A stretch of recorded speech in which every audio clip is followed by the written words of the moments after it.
I'm your host, Jordan Turler. We have a great show for you tonight, lots of good stuff, and we'll be interviewing Kat Smith from the Kaleidaquiz at Cure 88.5. Let's begin tonight with Illinois Senator Roland Burris. Earlier this week, Illinois Republicans called for a perjury investigation against Burris, who is the Senate's newest member. If you don't know what perjury means, it means you're an effing liar. Burris allegedly misled lawmakers about his contacts with associates of the lovable former Illinois governor, Rod Blagojevich. Rather than go through a costly and time-consuming investigation, Congress will reportedly just reduce the Senate to 99 members. They've accepted the fact that Illinois produces likable presidents in the majority of the nation's pumpkins, but they cannot produce mayors or untainted meat. Christopher Field, a member of the UN's panel on climate change, reported that we are now looking at a future climate that's beyond anything we've considered in a climate model situations. Apparently, it's getting warmer every year, largely due to the rapid murdering of trees and increased coal burning in developing countries. In an attempt to make a difference, college students across the country will conserve paper by not blowing their noses and wiping their rears.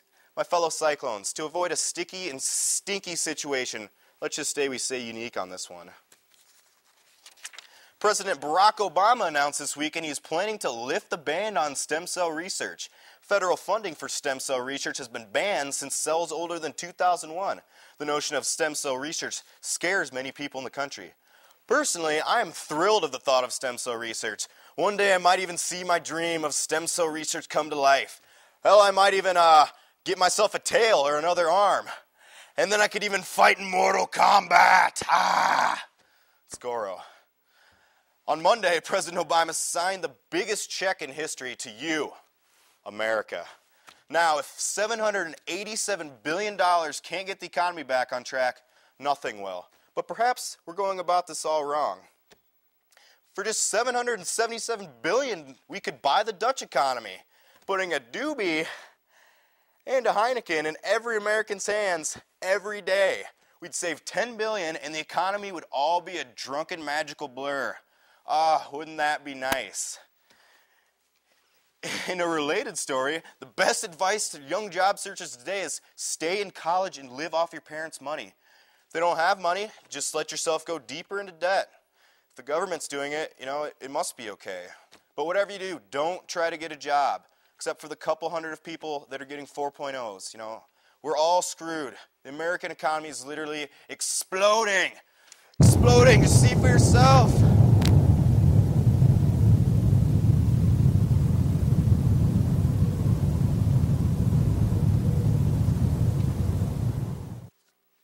Aviation officials determined this week the exact coordinates and movements of the plane crash in Buffalo.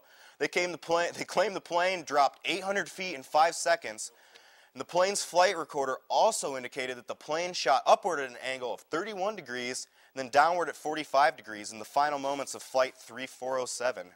The plane then rolled to the left at 46 degrees and snapped back to the right at 105 degrees. Now, I know I'm throwing a lot of numbers at you, so I'll give you a little visual as to exactly what happened. Okay, here we have the house. So, as I recall, we snapped 31 degrees up, and then 45 degrees this way, then back 46 degrees, then 105 degrees this way, and then killed. Too soon? I'm sorry. With that, on Sunday, Venezuelans voted on a referendum to abolish term limits for politicians in office. This will allow the current president, Hugo Chavez, for a run at the 6th straight term in 2012. This news is a relief to Chavez and his supporters. There were serious concerns that radicals from the north would be running against him in the 2012 election. If the radicals were to win, there is fear that the country would be taken in a whole nother direction. R&B star Chris Brown apologized this week for attacking a woman. The victim of Brown's fury was pop star Rihanna. Brown says he's seeking counseling because of the incident. Now, I do sympathize with Chris Brown wanting to punch Rihanna in the head, as I think her music blows, and I would probably have done the same thing. But this is not an isolated incident, ladies and gentlemen. Here's an amateur video of Chris back in 2003 doing a similar crime.